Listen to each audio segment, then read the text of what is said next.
All right, Marco, let's hear you. All right. 1, 2, Marco, testing, testing. All right.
All right, we're going to test again. Marco. All right, we're going to test again. Yeah.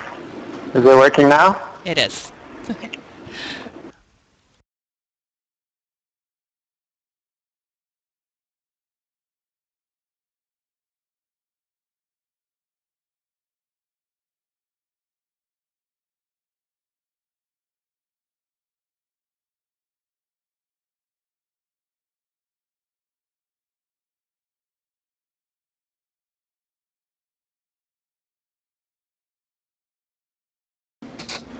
Hello, everybody, and thank you for your patience as we did our sound check.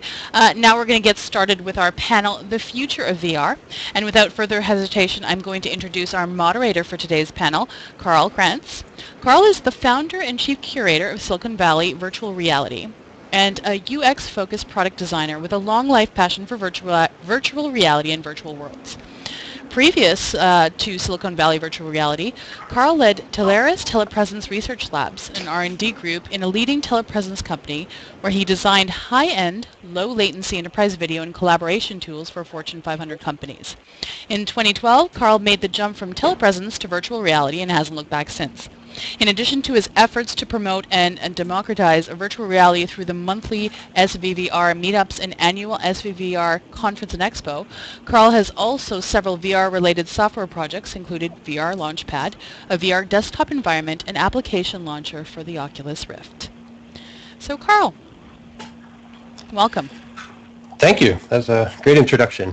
Thank you. Welcome, everyone, to this panel on the future of VR. This is a really exciting time to be working in the VR space, and I'm sure all of you have been hearing about VR a lot more in the past year than you've heard probably in the past 10 years. So this is a great time. So excited to be here. Bear with us if we have any technical issues. I want to give mad props to Anna and the whole VirtualCon team for putting this together. This is logistically very challenging to be on the edge of technology as we are here, as we all know, and this is going fantastically smooth. So without further ado, I'm going to introduce our panelists. We're going to go down the line and hear a little bit from everyone, what they're doing. We have a lot of exciting VR entrepreneurs here who are really pioneering this new space. So let's hear from each of our panelists, and I'm going to ask you to introduce yourselves and also tell us what got you interested in virtual reality. So let us start with Bertrand Nepveu. from Vrvana, formerly known as True Player Gear. Hello, everyone. So let's go back in the 80s when I started to play on ColecoVision and Burger Time and Donkey Kong. I think that's when everything started for me. I got really passionate about gaming, and a little further down the way came the Power Glove, and that's when I really realized that the future of gaming would be in VR. So that was way back, and then did my computer engineering, always low level, always loved hardware.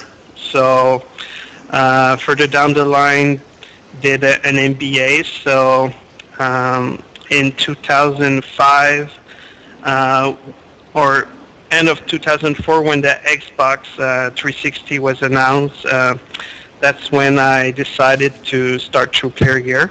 And it's been a long journey. We did lots of progress during the years, and now we're really excited to have a really good prototype, and that's why we're launching on Kickstarter in a couple of weeks now.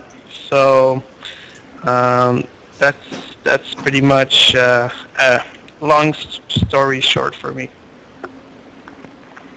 Fantastic. So let's go right down the line to Marc Oliver LePage, also of Vrvana. Thanks, Karl. So yes, my name is Marco. I work at Vrvana. The pronunciation we chose was Vrvana and not Vrvana. Right. So I'm COO at Vrvana. What got me interested in VR, I think it was around 1993 or 1994 that I started telling my friends, imagine if we were in a virtual world right now where, you know, all your senses are stimulated and the graphics are really great, you know, in a world where you can't tell the difference that you're in a virtual world. And I said, you know, that's what I want to create, that's what I want to be. And that's the reason I went into computer engineering, and that's how Bertrand and I met, and we became really good friends. And then once we graduated, life kind of took over, and unfortunately at that time there weren't really any VR companies to work in, so I worked more in like telecommunications and that kind of stuff. But then Bertrand founded True Player Gear, and I always kept up with how, you know, things were progressing. And long story short, about 2 years ago, I decided the time would be a great one to join the company and really start dedicating my life to turn what was a dream before into something real, and joined Vrvana. So I've been working there as COO since then. Fantastic. And that's about it. That's Go ahead, it. y'all Thanks. done or all set? Sorry, I'm getting some latency here. All right, let's move on. Jamie Kelly of VRcade. Hey, I'm Jamie of VRcade. We're essentially focusing on building out-of-home virtual reality installations that take care of all the hassle and mess of people buying their own hardware and configuring their own software and spending tons of money into a device that may or may not be developed for, and giving people the space to move around by creating a space by which people can just visit, plunk down some dough, and have a good time. And for us, it started with I always wanted the perfect human-to-machine interface, and I'm an interface junkie, so Wii Remote, balance board, controllers, Kinect, keyboard and mouse, and they all have their pros and cons, but there was never anything that was completely natural. So I set out to try to find a way to have the most natural human-to-machine interface, and it turns out that it's virtual reality. And back in 2010 when we started, there was no technology that we could just buy off the shelf and incorporate. And I thought, it's 2010, there has to be something that exists for this, and there didn't. So we started building our own system from scratch. We started making a lot of calls and figuring out how to track players and their position and what their weapon looks like and how to give them visuals and audio and make it all completely wireless, covering 13,000 square feet with multiple players. And we were able to create an infrastructure that did pretty much that. So we have our first showroom here in Seattle, and we're focusing on everything from architectural visualization to gaming to training to post-traumatic stress disorder therapy and everything in between. And it's all based around this idea that you simply come, experience high-quality VR that uses gear that you can't get anywhere else, and we kind of deliver on the whole VR promise and make it accessible. So lower the barrier to entry and increase the level of quality that users are used to. Fantastic. Okay, Manuel, one of our scheduled panelists, is unable to join us today, so we'll move on to Ed Mason of GameFace Labs. Hello everyone. So for those who may not have heard, GameFace Labs have been developing an Android-based, all-encased virtual reality headset for about the past year and a half now. My background was 3D gaming. In about 2009, we developed some 3D software and had leveraged that with some of our partners, NVIDIA. We were working a lot with the Sony Worldwide Stereoscopic team. During the days, we created a zero-latency 3D cloud gaming platform, and this was something that we'd started showcasing at various conferences over in the UK. Obviously, with the advent of virtual reality, we realized that VR was the true technology that would best leverage all of our platform's features and capabilities in a better format than 3D gaming, or for that matter, any other type of gaming would work. So with that in mind, we then started piecing together what we felt was a more future-proof VR device based off of the next generation of SoCs and high-resolution displays and a lot of the technologies that you would find inside a mobile phone. And so from about August of last year, we started showing off prototypes, and we had, I think, as of about CES, we showcased our latest headset, the Mark V, which I believe is the first headset in the world to feature a 2.5K display panel. We are now working with some pretty big partners to bring about a very low-level Android build of an operating system tailor-made for virtual reality that incorporates more of a intuitive method of control rather than relying on a two-dimensional home screen. And from there, we have been really focusing a lot of our attention not only on the hardware itself, but on the platform that we feel will be the enabling software for an open metaverse. This is very exciting for us because, of course, the view that the metaverse is this big online space, we have the means to deliver huge amounts of content faster, between 20 and 100 times faster than your average method of digital distribution. This technology effectively allows you to start playing content before you've downloaded all of the content, but the content itself is played as though it is all locally installed. So effectively we can deliver games without the wait for up. At the same time, we've completely eradicated the risk of piracy. So these are the core factors of our platform that we will be licensing out to any future Android mobile VR-based device to facilitate an easier use of virtual reality on a mobile device. So in a nutshell, that's pretty much what we have been up to.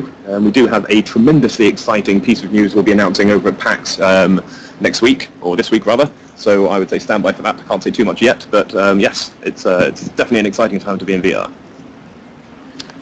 All right, great. So now that we got to know our panelists a little bit, I think it's pretty interesting how everyone has a slightly different approach to VR and a slightly different viewpoint on how this stuff is going to roll out.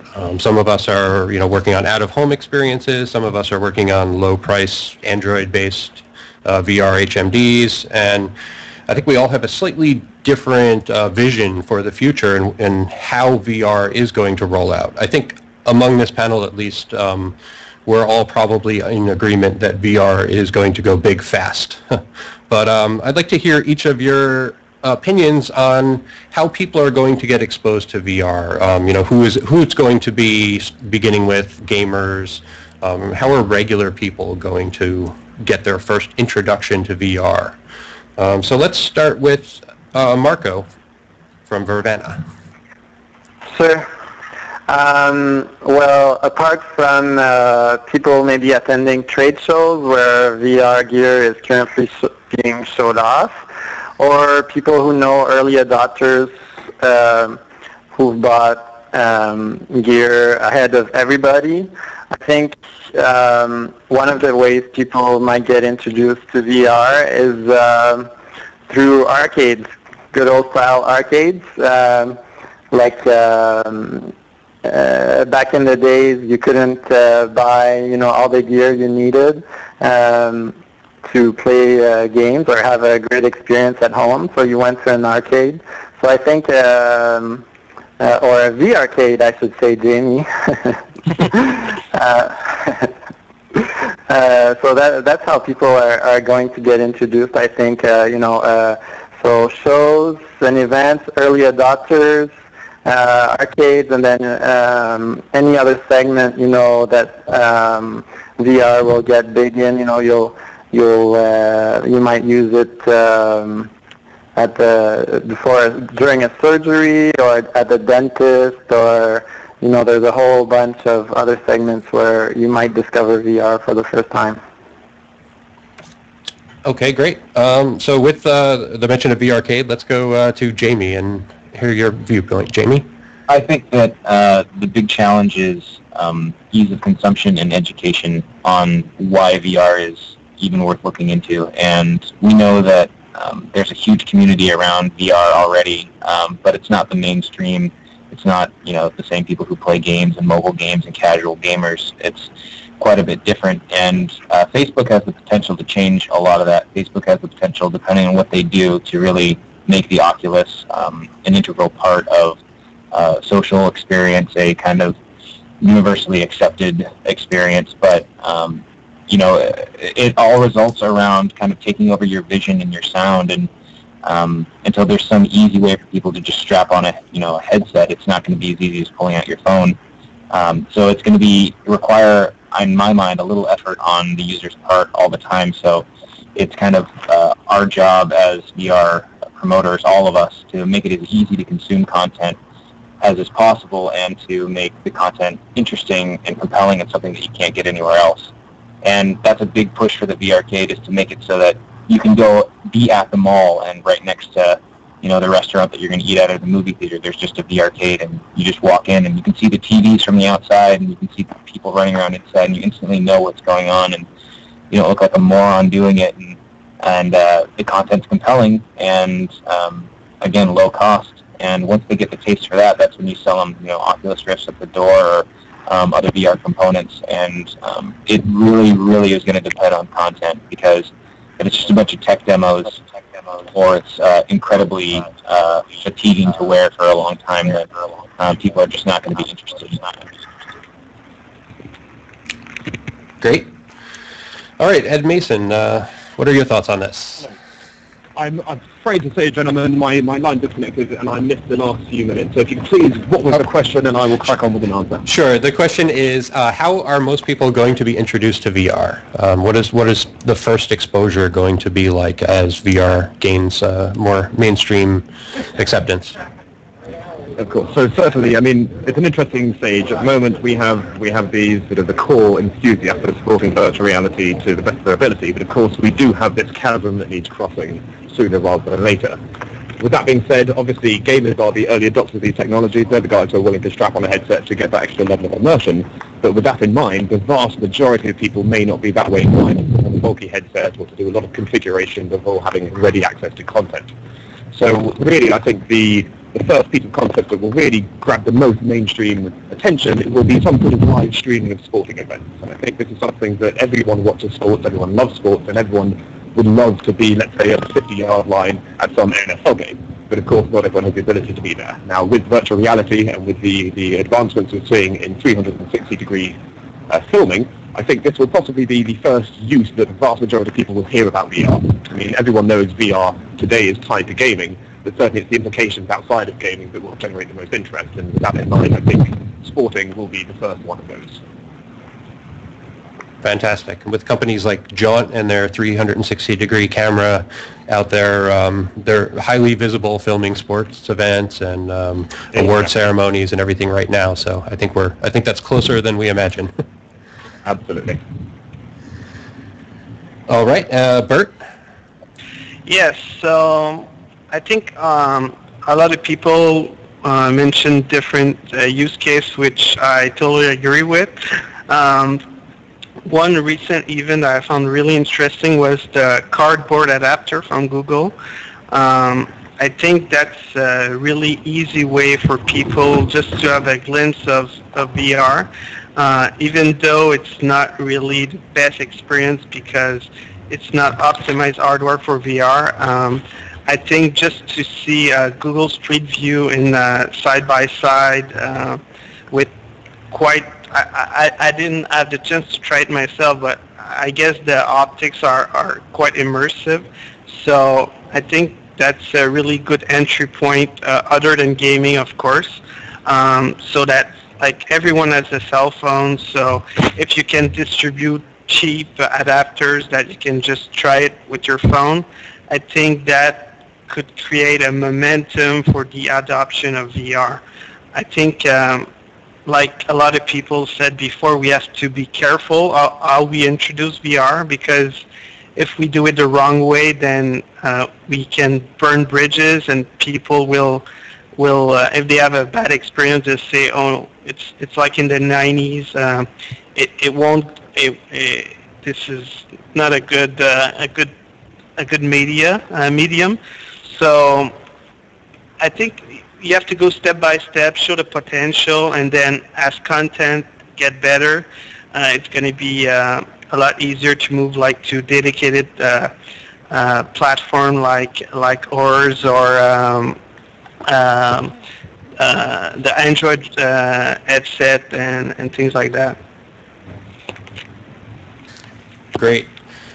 Yeah, I think this is a big concern. All of us want VR to succeed this time around, and I think there are still some lingering doubts, especially in the minds of the public about, is VR ever going to work, because the promise has been so big and the reality has been so inadequate for decades now.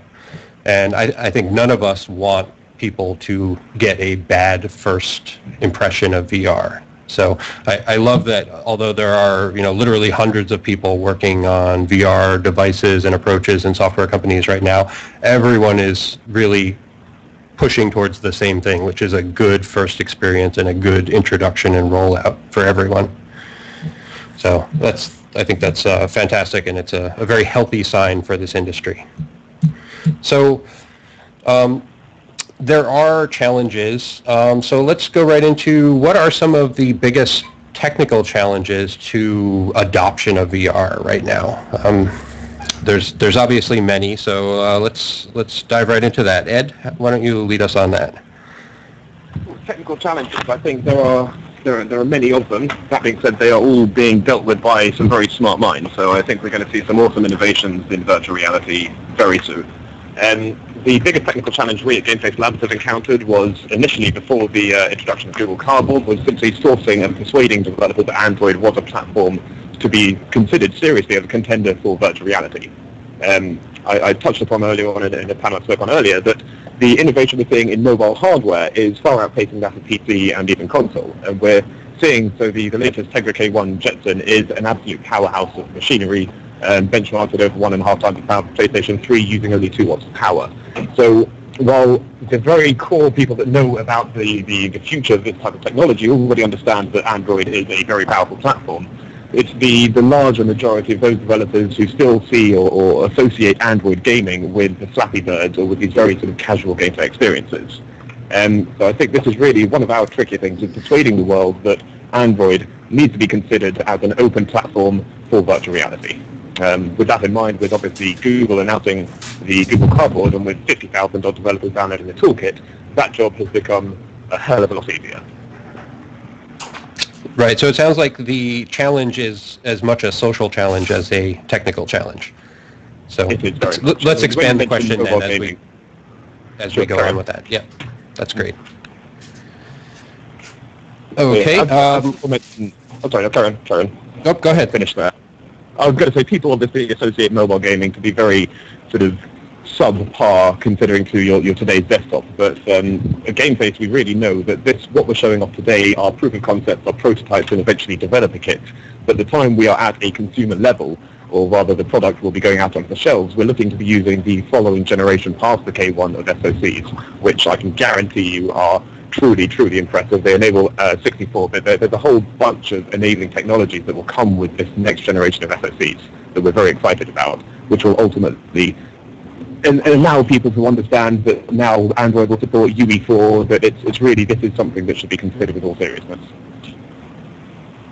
Right. I see the problem there, in this circle, spending a lot of time talking to people in this world that, people have trouble imagining, in a year when we're really ready to start rolling out these consumer VR devices, that the hardware is not going to be where it is today, and most of us today are using hardware that is like a year old, and it's hard for us to see the world from the standpoint of, the future, that we're not there yet, but it's coming very quickly. We have to bear in mind, today we are using, or we have been using, not just ourselves, but the vast majority of people in the world of VR are using components that are readily available to people in the forms of mobile phones and SoCs that are in today's generation of mobile phones.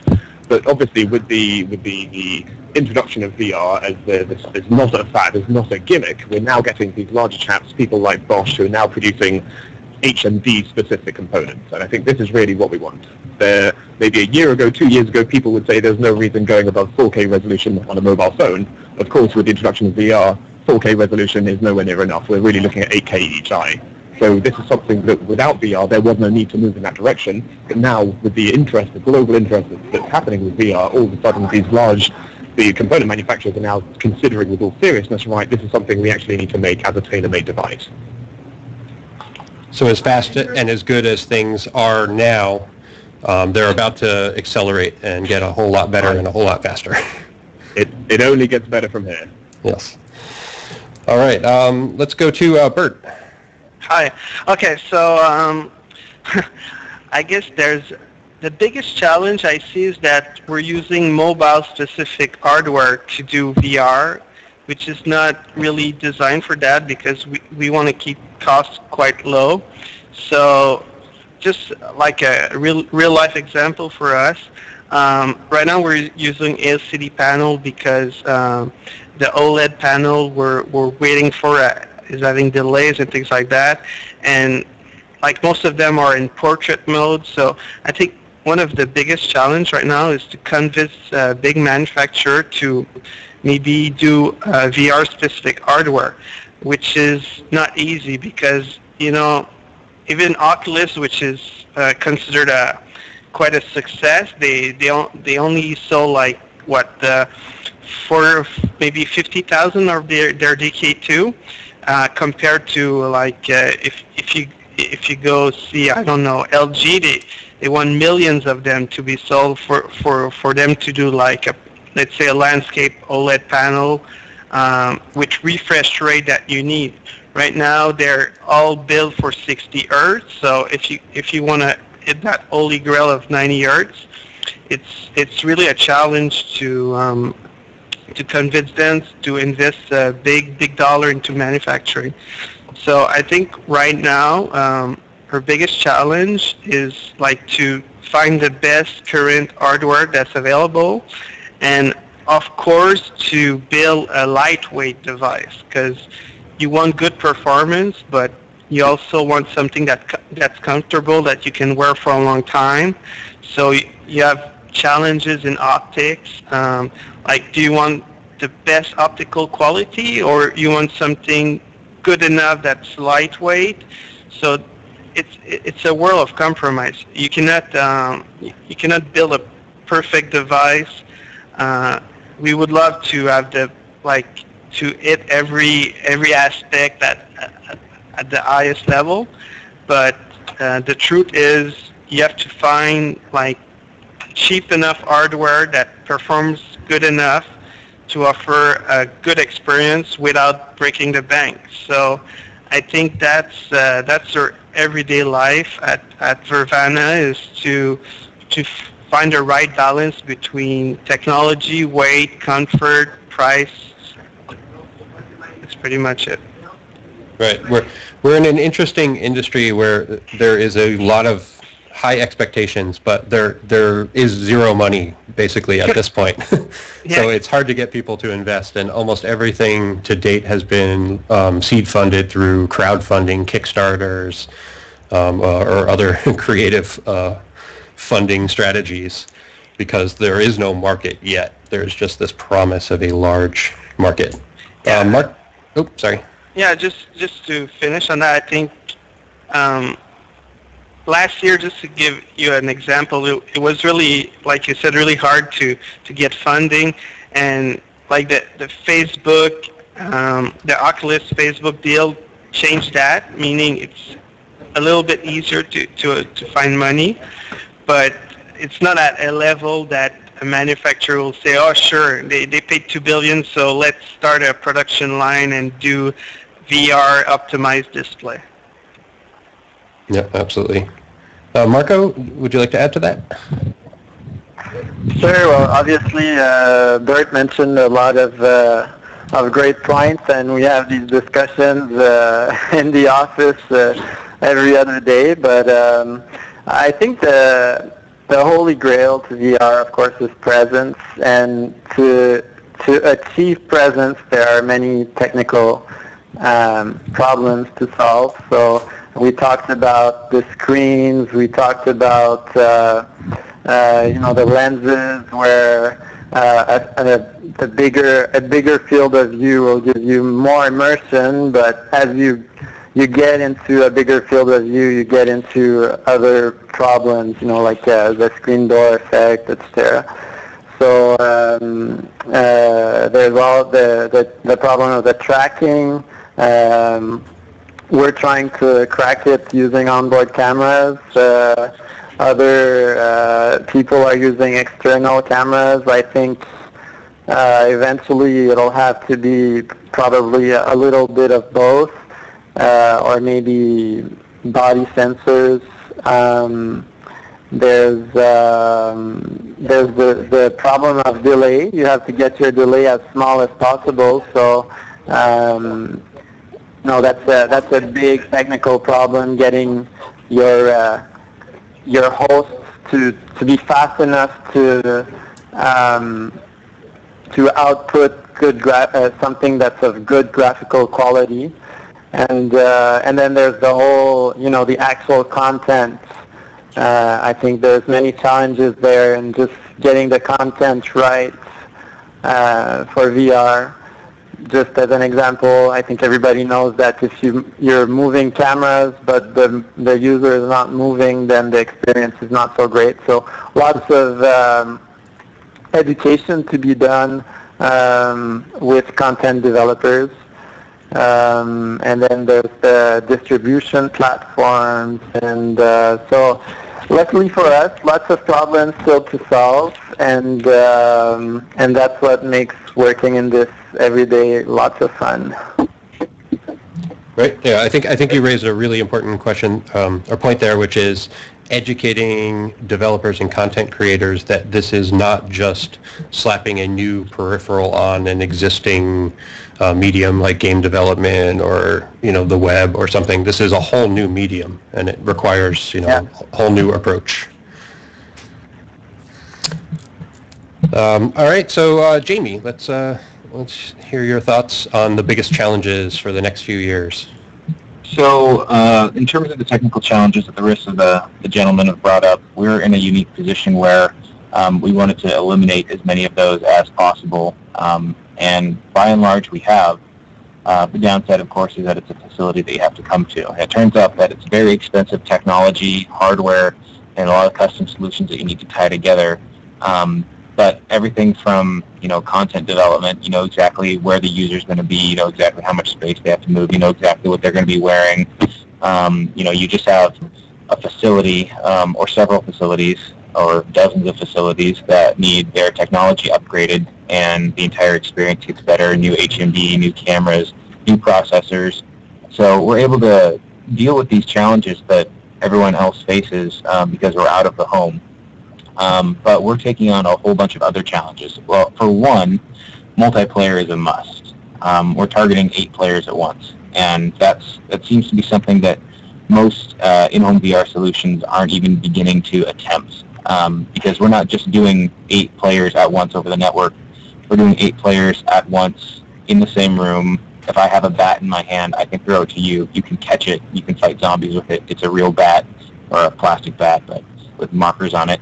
And there's no occlusion in terms of having a camera strapped to your head and looking at, markers on the wall, fiducial markers that are going to be blocked by player 2, so you don't know where you are. The entire infrastructure has been built around solving these problems, but that leads us to many more challenges. Leads us to challenges that others haven't even had to deal with yet, like player representation in the game world while not tracking their entire body. If you don't 3D scan someone, they're going to have to man an avatar, but that avatar is going to have to be controlled basically based on the interpretations of the head mount and whatever prop the user's holding, because we want people to get in and out. We don't want to put people in a suit with 37 markers and have them take off their pants, put on some felt get-up that someone was wearing 15 minutes ago and sweating in. So there's a bunch of new challenges and new problems that we're solving as well. And they dovetail some of them very nicely with the solutions that have been coming up so far for in-home development. But really, it's content. And I think that content is going to be it's always been this way. Whenever you have a new system that comes out or a new form of entertainment, there needs to be something good to put on it. And if it's all just 3-minute tech demos or a very long experience that is a massive strain on your eyes and your body to use, then it's no good. And you have to have that hybrid. You have to have just the right amount of time, a very, very rewarding, very unique experience, and something that you're willing to come back to. And that requires a nice level foundation for developers to develop against. It means a good head mount.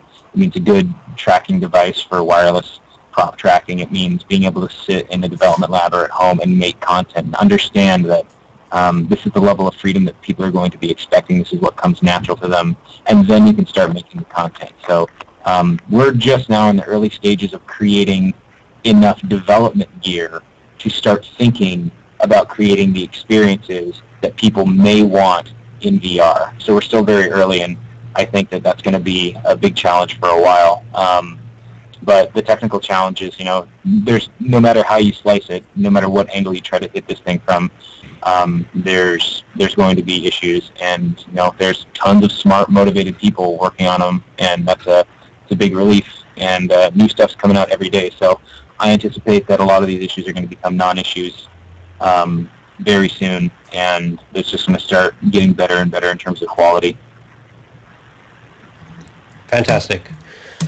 So moving on from some technical challenges, I want to dive into what is possibly the biggest social challenge. There's definitely a sense in popular culture that VR, virtual reality, can be a very isolating, an inherently antisocial technology that, we're all going to get strapped into our goggles and just turn into drooling messes on the floor and let our bodies waste away while our minds are occupied in some virtual nirvana. So I pose a question, is VR an antisocial technology by nature? Marco, do you want to start that? Sure, why not? I really believe that it's not, because to me the problem is very easy to solve. The moment that everybody plays in the same world, like if you're in your own little virtual isolated world, then that's one thing. Obviously, it's not very social, but if everyone's in the same space like we are right now, for example, I think it's a very social experience. We're all talking together as we would in a real space. Of course, that your avatars will get more sophisticated, I can't remember, is it the High Fidelity, is doing a lot of work for that. So with more sophisticated avatars, facial expressions, and everybody in the same room, then I think it's a very social experience as you would experience in the real world.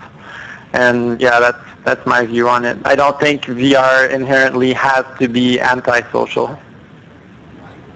Okay, great. So in VR, one of the most compelling things to do is to gather with other people and have social experiences.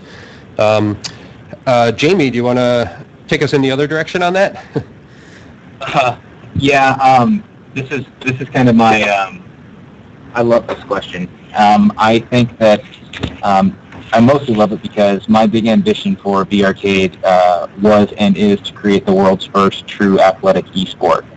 And with an athletic esport, you can imagine the viewership, you can imagine the participation, you can imagine the teams, the franchises, competitions, the tournaments, representation of one city to another fighting over the network, and being able to engage in these simulations where we can control whatever we want. We can control gravity, we can control what users see, we can control their size, we can control their power-ups, we can control all of these things, physics, that you can't do in the real world, and yet it's such a natural human way to interact by running, by jumping, punching, kicking, throwing, ducking, hiding, standing still. And it makes it a very, very, very social experience. But in terms of the gameplay itself, the nature of the VRcade is that it's a place where you go, and it's a place where you see other people. It's not Xbox Live. It's not faceless.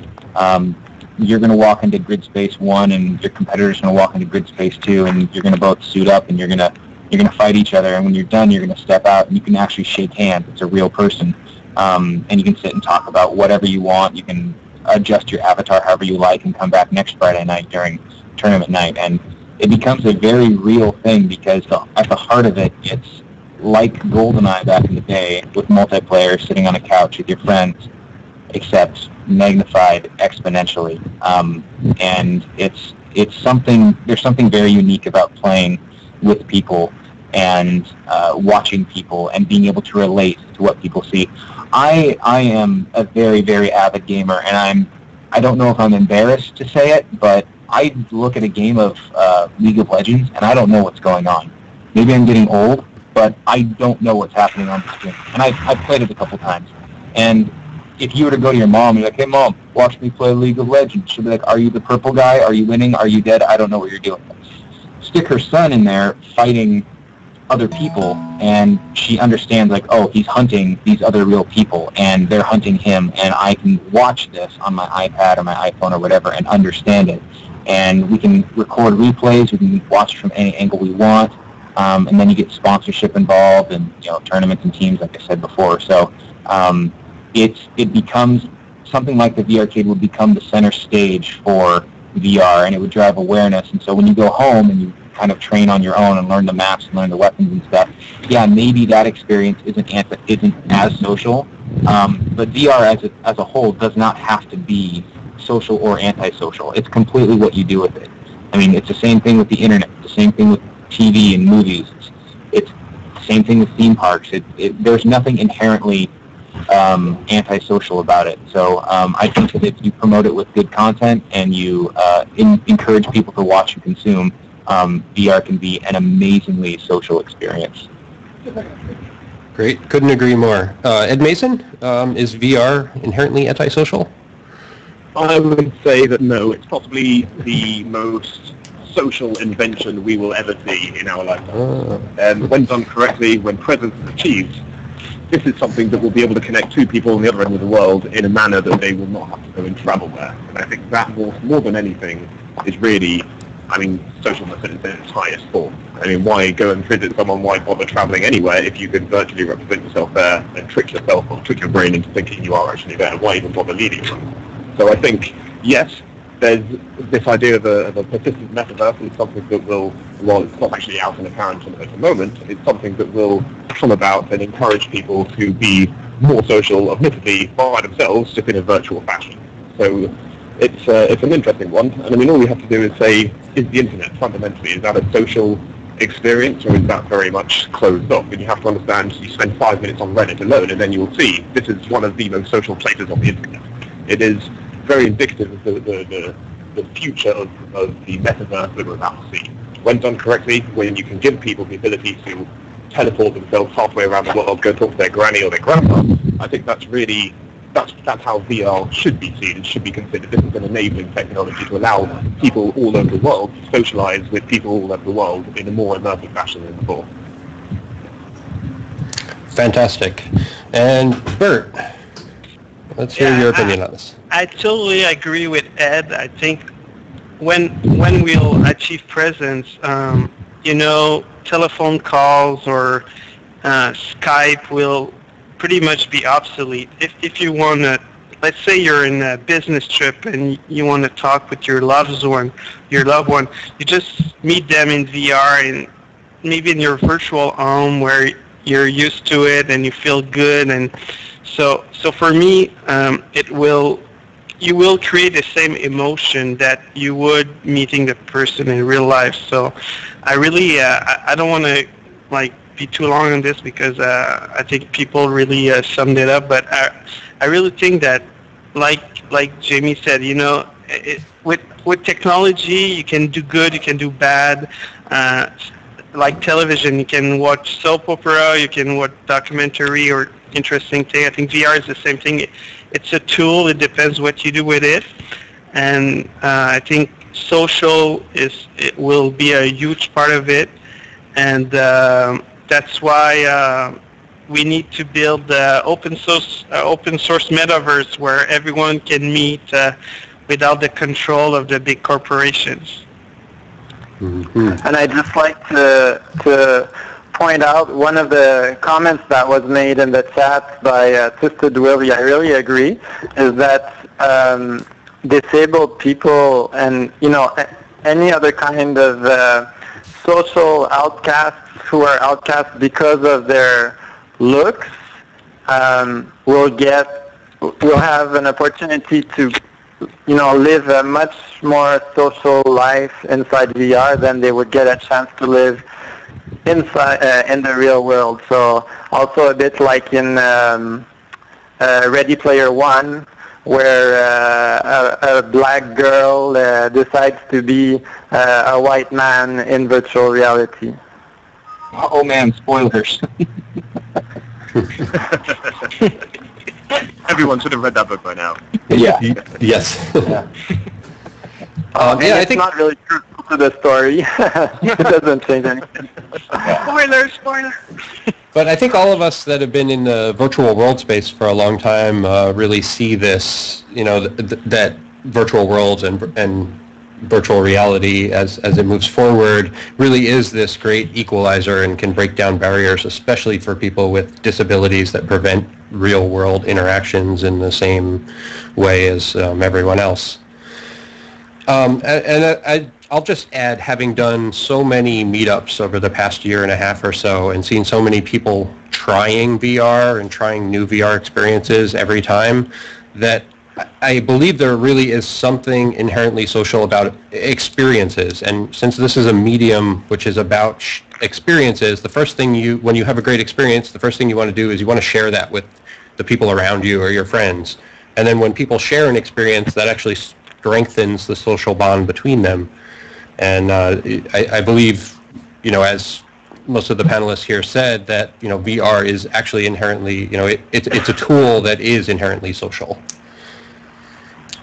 and enables. I'd just like to add to that. You also have instances where, of course, you have people with locked-in syndrome, where they are simply unable, perfectly active body, mind, eyes, ears, so on and so forth, but they're simply unable to get out and experience the real world. And this is the sort of thing that a persistent metaverse will only help these people be even more social. Yeah, absolutely. All right, so let me hear from each of you. What are your favorite opportunities or killer applications for VR, and maybe ones that aren't being addressed yet? But where do you think? I think gaming is the obvious one. So let's say beyond gaming, what are the early killer apps for VR? Let's start with Jamie.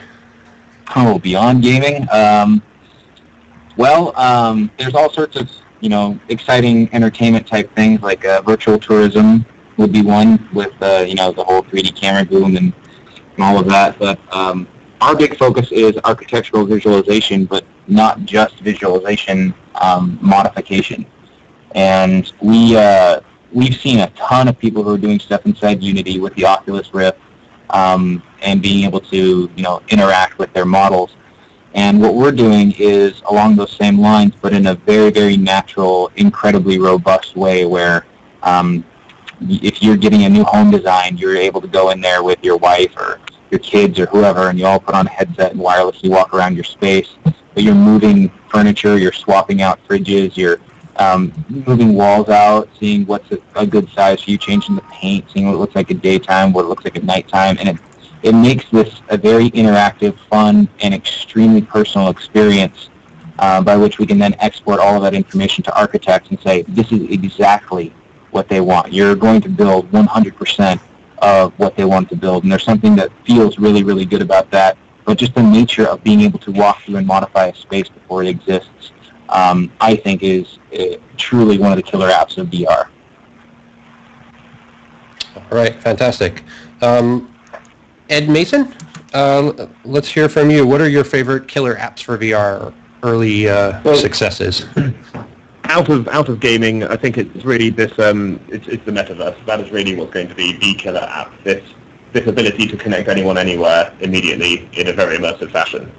I think that is really I think that the vast majority of virtual reality is moving towards being able to connect people that are otherwise unable to be connected, and to be able to do that in any environment, be it through, let's say, sort of the Rift Max type idea that you're all community sitting down and watching a movie together, even though you're at different geographical locations, is awesome. But really, it's just this ability for users to be able to converse with one another in an easier fashion than before. And I think Facebook are probably going to be the first ones along to be able to see something really of magnitude come out and be really pretty cool. Great. So the social virtual world. So we're all in the right place. Absolutely. All right. So Bert. Yeah, so I think another killer app that I see is really e-learning. So if you want to go back into Ready Player One, I think that, part of the metaverse will be like people all over the world, like, we'll have lecture or even interactive way to learn, and I think with presence it will be much faster. Instead of looking at a board where you do 2D drawings of physics problems, if you can experience it in VR and like in a game, like game-like environment where if you crack the physics problem, you can go to the next level, and that way you get yourself challenged and you want to learn more. So I think there's people can get addicted to gaming, but I think if you leverage it in a good way, you can like transform the way people learn. One of my favorite apps right now to show is Titan of Space, because you can just learn the solar system.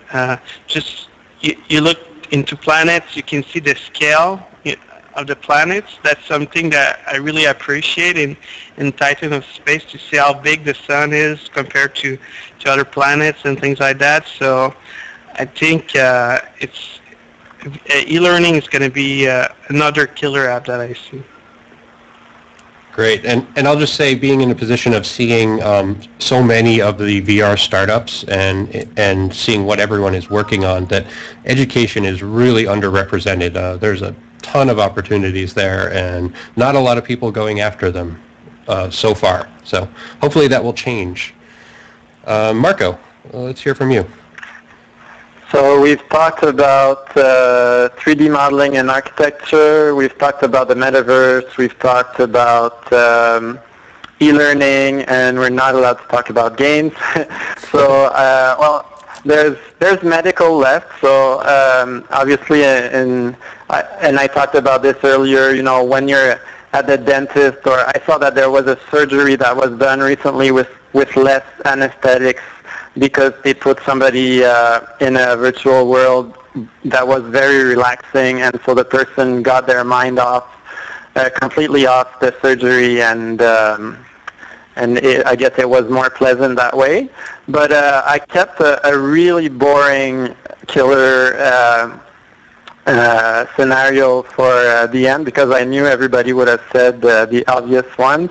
It's really boring, but I think it's going to be very widespread, and it's just in business, when you want to conference with business partners who are around the world, it's great to be, instead of just being on a conf call, maybe have a sense of being physically together around a table.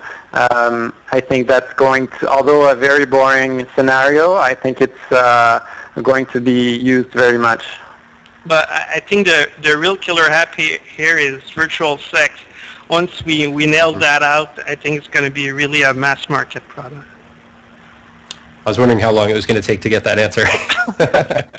There, I said it. Yeah, I think that obviously that is going to be a huge market.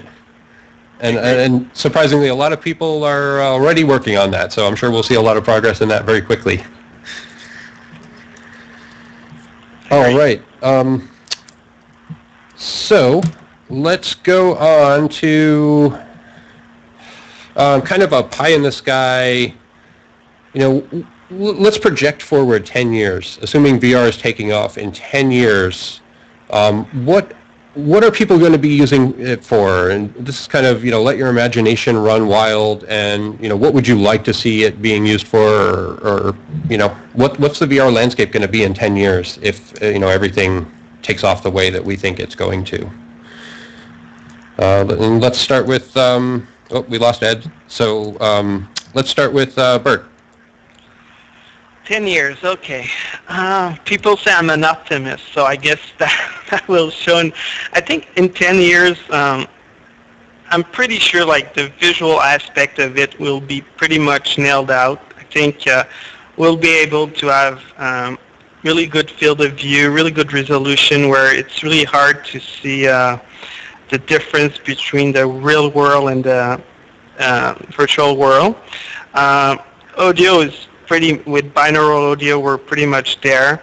Where I see the biggest challenge is maybe haptics. So in 10 years, we talked about all the possibilities. I think it's going to be pretty obvious all the things we can do. What I would really love to, that's a good question. I think just to imagine what you want to do, and that, the software side of it is so incredible that you just dictate, I want to like be in a planet with that kind of gravity, that kind of light. I want to go see dinosaurs, whatever, and it will just create that virtual space, and you can go and experience it like if you if you were there. So I say often that the only thing that limits you in VR is your imagination, and I really hope so that in 10 years we will be able to imagine something and live it in a matter of minutes. Fantastic. Jamie, 10 years out, what does the world look like? 10 years out, I think that all the basic technical hurdles that we're running into right now are going to be solved, but I think that we're going to run into some amazing artificial intelligence. I think it's going to be a lot like that movie, the one that just came out where the guy falls in love with his operating system. Her. Yeah, her. It's going to be like that. We're going to have, we won't be focused on building, parts of the world will be focused on building realistic robots like Japan. But I think the rest of the world is going to be focused on building virtual avatars that can look you in the eye and have facial expressions and dynamically understand who you are and react to you, and really blur that line between, friendship with something that isn't real and asking the question, what is real? And then, of course, haptics, like it was brought up earlier. The haptics situation right now is a real big challenge, and I'm a firm believer that what we're doing now with haptics is going to be seen as incredibly primitive in 10 years. I feel like it's not going to be rumble motors and servos and actuators and solenoids and stuff pushing against your skin. I think that we will find a way to tap into certain parts of your brain and be able to trick them into believing that they're feeling something. I think there'll be a lot of controversy around it. I think that there'll be a lot of people who try it and absolutely love it, and it'll be seen as a sort of drug, and we'll be getting a lot of flack for enabling the sort of escape from reality, and raise all the questions of, like, are you training people to be, monsters? Are you training them to be, non-human? We're going to run into a lot of moral questions, but I think artificial intelligence and haptics are going to be really, really big points in 10 years, and I think that a lot of the technology stuff that we have now is going to be figured out, tenfold over. Well, fantastic. All right, Marco. So 10 years is a lot of time, but at the same time, it's not that long. I think that we'll have overcome, like Jamie and Bertrand said, we'll have overcome a lot of the technical issues that we have today. So it'll be a much, much better experience where, it's a nice, great, big field of view, and really the feeling of presence will be there because there will be no delays and tracking for your whole body. So your avatar will actually be doing what you're doing in real life. I think people will be spending, I think VR will be mass. Everybody will be using it, and people will be spending many hours a day in it. Some people, like Jamie said, it could become a drug for these people, so I hope there will be, some way to help them, or some organization, to help them. Even better if it's built in the world that it detects that you're having problems, and locks you out or something. I don't know. What else? Kind of lost my train of thought there, but I think we're still very far from the Matrix. Yeah, so in 10 years, it'll still be, it'll be great. I can't wait to be there. All right. So I'll add my own 2 cents in here. I actually think 10 years we're going to begin to move away from screens and actually be projecting images directly into our optic nerve, or however that's going to work. There's actually a lot of people working on that right now, and there are some surprising early results with that. So I'm going to go out on a limb here and make that prediction that in 10 years we'll actually be able to bypass the display altogether, and we'll begin to, tap into our nervous systems directly. But I agree that this technology is extremely powerful. It's probably the most powerful technology that has come along to date, and it's going to, as a species, it's going to pose a lot of questions. As far as what we're finally able to separate our minds and our bodies, and we're able to do anything we want, anytime we want, anywhere we want, and that's a lot of power. Are we ready for that amount of power? It's going to be a very interesting process to adjust to having that much power in the hands of regular people. But I think that humanity as a whole is going to grow from this. It's going to be an interesting ride. However it pans out, it's going to be a very interesting next few decades in technology, for sure. So I also wanted to touch on, I believe, Marco, it was you that mentioned people creating their own environments. I've seen an interesting phenomenon at the VR meetups we run, which is that a lot of people come there, they're not developers, and because VR, the idea of creating a world in VR is so compelling, they become developers. They want to learn how to develop in Unity or in OpenGL or all of these tools, but they're learning these tools not because they're developers, but because they want to build worlds. There's really something there. There's a drive to create the world around us, and I think that possibility of creating your own worlds, without special training, that's going to be transformative. It's going to allow people to become more artistic and more creative, and that's going to be really interesting to watch it unfold, because we're all going to become world builders. And I think that's a very good thing. So let's move on to some questions from the audience here. I believe we had some here. We have one from Joker Empire. Is anyone toying with real-world prediction models based on virtual world mined data yet, or too early? So I'll start that off with I've seen some interesting projects, usually in the universities and the academic side of VR, which is a little different than the consumer side of VR. So I have seen some people playing with things, ways of navigating large, big data, visualize big data, but I don't know a lot of specifics on this. So I'll put it to our panelists. Does anyone have any insight on this? I have none. Okay. I guess it's too early. That's the answer, Joker Empire.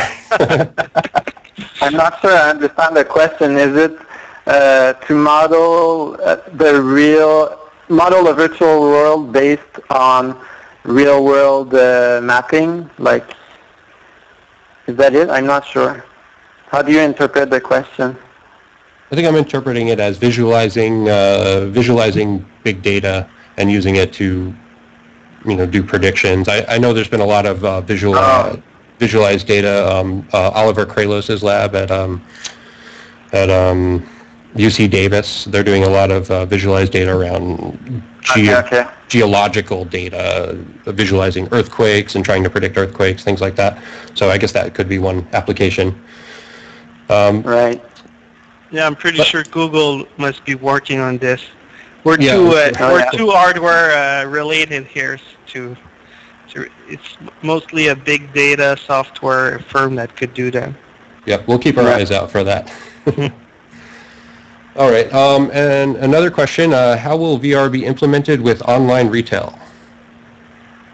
So, does anyone have any insight into VR for retail? Yes, actually, I do. We've been partnering with a friend of mine who started his own photogrammetry company, and his entire angle is that he's able to, for less than the cost of hiring a photographer, 3D scan any object you want in perfect detail. And we've seen some of this stuff, and it truly is perfect.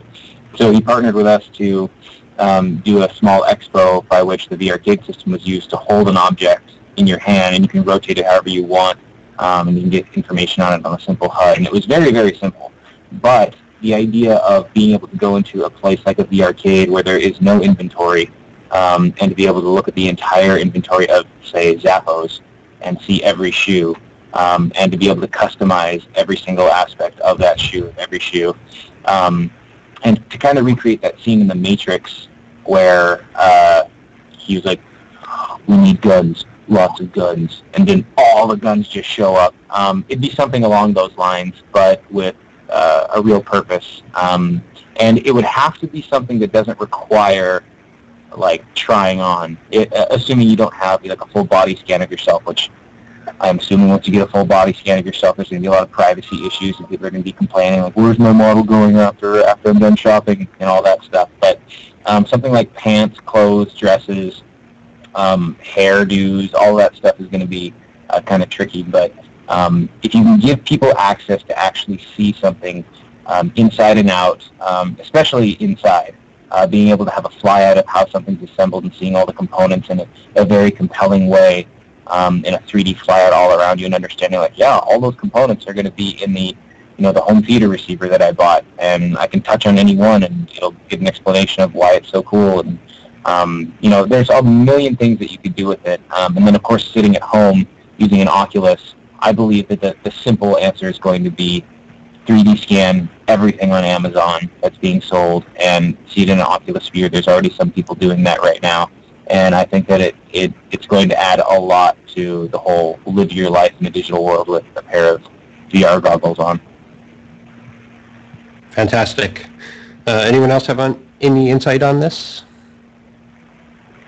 Well, there seems to be two scenarios for buying things where you're buying things in VR, but real-world objects, like Jamie was explaining, and this gives you a particular insight that you wouldn't be able to have otherwise.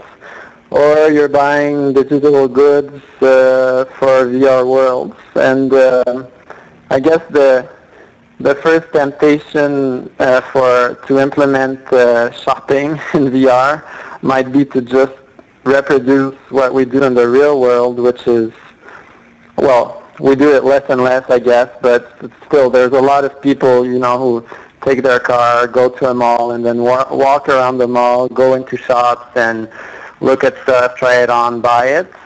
But I think it would be maybe more efficient to just have this special room or whatever that you can be in, and then do your search for whatever you want to buy, and it shows up in front of you, and with a wave of the hand you can go to the next item, something like that. Fantastic. I'll add that there is an interesting company in Australia. A gentleman named Stefan Pernar runs Virtual Reality Ventures, but they actually have a virtual reality fashion show, and they're working on an interesting product that allows you to 3D scan your body and then actually try on clothes, and they're actually getting the models of the clothing that are with the right cutting and stitching, so you can actually see how a particular garment in a particular size will fit on your body, completely virtually, so you can, try different sizes or try different clothing, and or see how you would look if you lost or gained 10 pounds. Awesome. Which is a very interesting application. Someone in the chat room, is it Marcus Simus, brought up the point of the tie-in with 3D printing. I think that's very significant. 3D printing and virtual reality are kind of maturing finally at the same time. The timing is so perfect. And I think one of the biggest problems with 3D printing is that it takes someone who understands a CAD engine to actually create the objects. So it becomes more of like browsing through a catalog of things to print instead of printing whatever's on your mind. But if you combine that with virtual reality, you can actually get in there and shape and mold these objects yourself with your hands in an intuitive, natural way. And the tie-in to 3D printing there, I think, is very strong. And as well as 3D scanning of, scanning the real world, this stuff is also coming of age at the exact right time, where we'll be able to scan the environment using things like a Matterport camera, which scans the interior of a building, or Kinect-based scanners. So it was a good point, I believe. So there's another question here. What software is good to learn to support the construction of worlds here in the future? So I guess this is what software to learn to actually create VR virtual worlds. And the obvious answer there is Unity or Unreal, these gaming engines. But does anyone have any suggestions beyond that? No. They seem to be the big two. Yeah. We're the hardware guys, remember? Yeah, exactly. Exactly. Yeah, there are a ton of tools that have a high learning curve. But there are some interesting tools that have a very small, low learning curve. There was a tool called Make VR, which was on Kickstarter. Unfortunately, it did not succeed, but hopefully we'll see that return. That was from 6 Cents, and that allowed you to go in VR natively and build objects, and I believe it was based on prims, so you're basically just doing adding and subtracting and molding and shaping of your prims, and then at the end you could actually click the print button to a 3D printer. Wow. Which is an interesting feature. It goes back to the 3D printer tie-in. But I'm going to agree that Unity, I think, is probably the easiest way to get involved. Of course, virtual world tools and virtual worlds like Second Life or High Fidelity, or what we're in right now, allow you to get in there and actually build things, in an intuitive fashion. So. Yeah, I remember asking this same question, not specifically for VR, but just game development in general, and That was years and years ago, and I wish we had something like Unity back then. So the short and very convenient answer in my mind is Unity. Definitely the knowledge base is out there, because that is what probably 90% of all the current VR demos and applications are developed in. So when you need help, it's the easiest platform to get help with. Exactly. Okay. So did we have any other questions from the audience? No, I think that's it. And actually, I know that Jamie has a presentation that he has to do as well in the studio theater. So I'll just sort of leave it to you to wrap up there, Karl. Okay, great. So let's wrap this up. This has been a lot of fun. I want to thank everyone involved in VirtualCon. This is fantastic. You know, it is early days for doing a virtual conference, and this is going incredibly well for being so early days. And I think it's really important that people come out and try this stuff, and we really kind of show the way here. So we're pioneers. Actually, yep, Karl, I see one more question I think we should just try and sneak in here. Oh, great. How do panel view convergence of AR and VR? It's right there in the general chat. You can take a look at that there. Okay, the convergence of AR and VR. Yes. Jamie, do you want to chat before you run out? Yeah. I'm not necessarily sure about the convergence. I think they each have their own place, and I think that by definition it's going to be kind of one or the other. But there's benefits to both, and there's unique challenges to both, and we've heard arguments both ways about what's a more immersive experience. Being in an environment that you understand and recognize, with monsters coming at you, or data being around you and kind of surrounding you in a way that isn't possible in the real world, or just flat out creating a new world. And again, it's going to come down to content. It's all going to come down to content, whether it's VR or AR. Those are just vehicles by which we can either enter a new reality or augment our current reality, and it's all going to come down to content. And I think they both have their place. I think I'm not sure about the convergence of AR and VR, but maybe of inverse AR. And here's how I see it. So there's the virtual world. So AR is the real world, and you're mapping renderings on top of it. But reverse AR to me would be, and this is where it fits in with VR, is that you're in a virtual world, but you're taking elements from the real world as they are in the real world and bringing them into the virtual world. So you could do this with, and you could decide, instead of using an avatar, you're going to use your own body, like Oliver has been doing with a bunch of Kinects, or it could be objects. Yeah, that's a great point. One of the interesting things about AR and VR, they're often portrayed as competing technologies, but they definitely do, as Jamie said, have their own applications, and they're usually used to solve very different problems. But all of the lessons that we're learning in AR, as far as how to display information and what the user interfaces look like and all of that can be applied to VR. So you have that inverse situation where you have AR in VR. You can have that whole layer of contextual information popping up in a virtual world in the same way you would in the real world. So there is a lot to be learned from AR for VR. All right. Any other additions on that question? The only thing I see maybe is like a bit like Marco said, is with your hands, it would be like great to see your own hands in VR. So I think maybe that's a way that it could be interesting to experiment with. Yeah, absolutely. I've seen some some early stuff from Leap and some of these other cameras where you're actually able to overlay a little bit of reality into VR, just enough so that you can find your keyboard, for example, which is, you know, a big problem in VR right now. So that with your camera. Very important. Yep. Okay, so let's wrap it up with that. So again, I just want to thank everyone: Marco, Bert from Vrvana, Jamie Kelly from VRcade, Ed Mason from GameFace Labs, and our missing but missed Manuel from VRELIA. With that, thank you all, and enjoy the rest of the conference.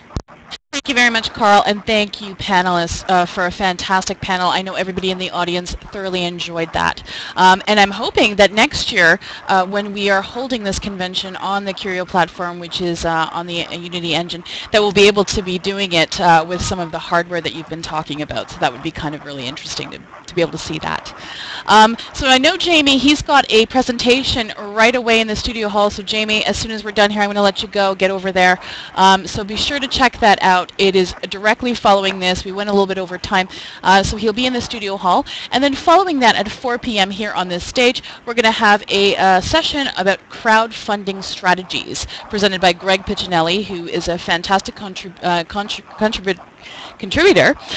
to the conventions. He always has some great information for us, and so he will be talking us through some crowdfunding strategies. Once again, thank you, gentlemen, for being here. It was a pleasure, and everyone, we will see you in the studio hall shortly. Thank you.